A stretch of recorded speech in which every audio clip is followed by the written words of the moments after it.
and I bid you, Ms. Rekopantswe Mate, most heartily welcome. I would also like to welcome your sister, Tebelang. Much appreciated for your presence. Ms. Mate, you may now give a brief exposition of your research and the reasons for undertaking it, and of course we will be interested also to hear your conclusions. Please take the floor. Thank you.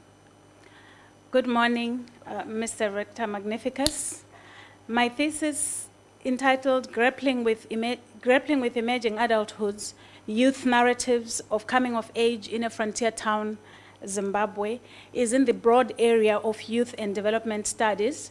My interest in youth studies was stimulated by the conspicuous notion of youth at risk at a popular level and in development discourse and academia in the late 1990s due to the scourge of HIV, AIDS, high unemployment, and negative effects of structural adjustment programs. This research set out to document, to describe, to analyze and experiences of young people and coming of age in conditions of uncertainty and rapid social change. This study uses interpretivist and constructivist approaches to rebut essentialist notions that young people are deficient and problem-bearing because of hormonal changes and because of age per se. I use multiple qualitative research methods because of a need to understand contextual issues.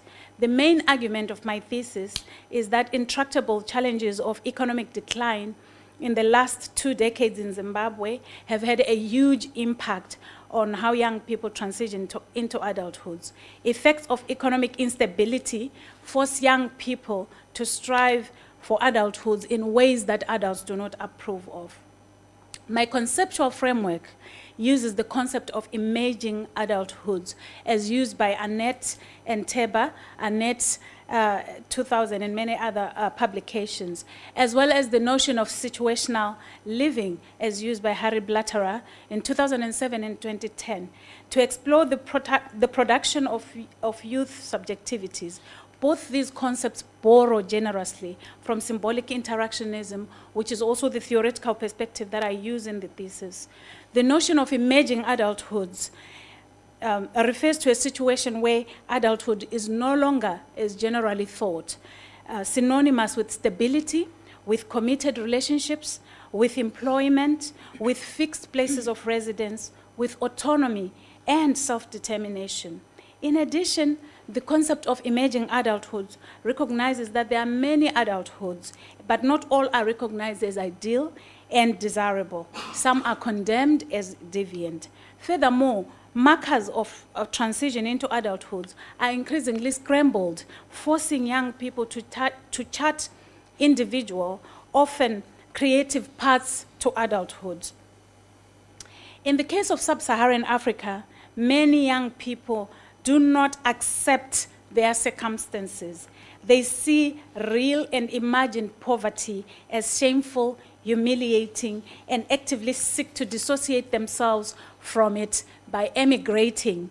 And they discursively escape through it too by talking down their poverty and through the minutiae of everyday practices. Thus, by using this concept, we can critically engage with popular views which portray young people as rejecting socialization into adulthood or as being ambivalent to adulthood. At the same time, this concept allows us to deal with young people's resort to what Kelly 2001 calls the do-it-yourself strategies, typical of neoliberal circumstances that we are in, but also which point to waning adult authority because of resource shortages in the circumstances of where this study took place. In this vein, the concept of situational living is incisive as it captures ways of life based on flexibility, improvisation, openness to suggestion, and making do. Under neoliberal economic restructuring, which we are all familiar with, flexibility and improvisation are seen as adaptability, but in conditions of resource austerity, such as where I did this study, this leaves young people open to criticism. In short, Rector Magnificus, we are talking of young people who are transitioning to adulthood under conditions characterized by contradictions. Contradictions such as credentialism side by side with shrinking employment opportunities, delayed marriages side by side with calls for abstinence, inability to contract marriages side by side with expectations for lavish weddings, preceded by bride wealth in our circumstances, expectations for independent living, yet many young people are forced to live with their parents. These contradictions lead to unresolved status uncertainty, frustration, anxiety, what other scholars such as Jeffrey 2005 have called the condition of nowhereness, or Hansen describes it as being stuck, while Wonwana 2012 describes it as waithood, to describe the state of limbo that many young people find themselves in. Many researchers, Rector Magnificus, have noted that chronic instability transforms worldviews of those who have to survive it. In this regard, we must take cognizance of the fact that the young people that I studied live in conditions where relationships have changed and their bonds to significant others are changing. Let me share with you an overview of my major findings, which I've categorized into 4. Firstly, being young is understood, is experienced as conspicuously as living under rules, regulations, and attendant social sanction at home, in school, neighborhoods, and within communities. Young people's narratives show an acute awareness of structural constraints which texture their experiences. It is also clear that young people manage these constraints by trying not to antagonize adults. Thus, they attend school, but they know that school holds no hope for meaningful wage work. They are marrying informally because they cannot afford formalities of marriages. They engage in informal work, including misemployment, such as crime and sex work. But they are also diligently sending remittances home. These activities are contradictory in that they allow young people to demonstrate filial piety on the one hand, yet leading them at loggerheads with adult rules and regulations, customs and policies and laws.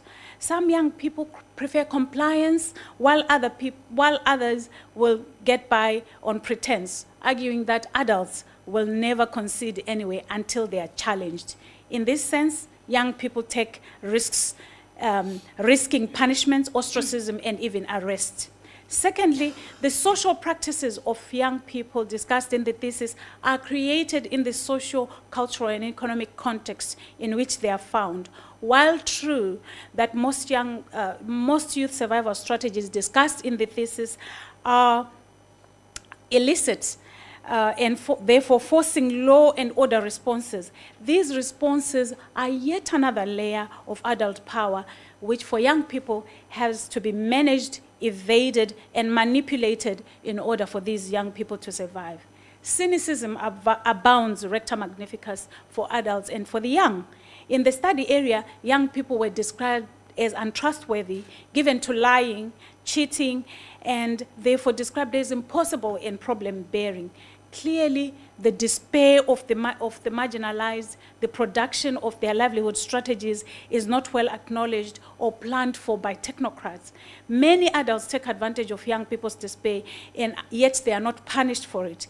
Clearly, this confirms the idea that situational pragmatics are inherently exploitative, as Wage 2006 has noted.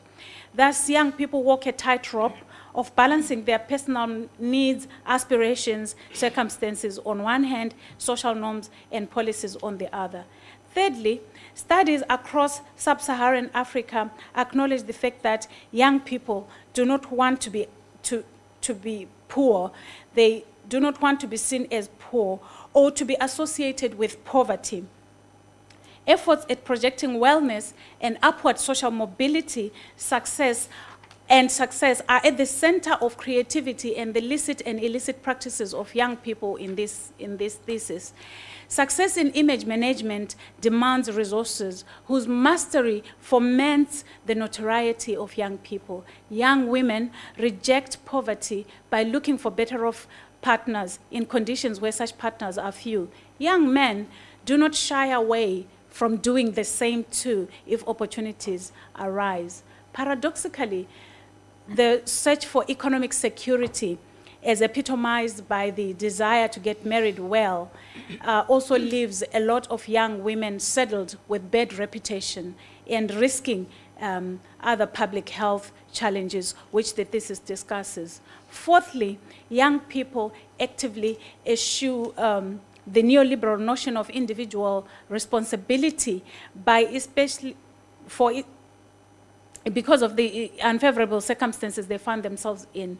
Not only do they use the African ailments thesis to explain a range of social ills from unemployment, failure to get married, dealing with illnesses, and vulnerability to infection, we also have to recognize that this thesis allows them to also challenge the neglect that they have suffered because they do not have kinship support.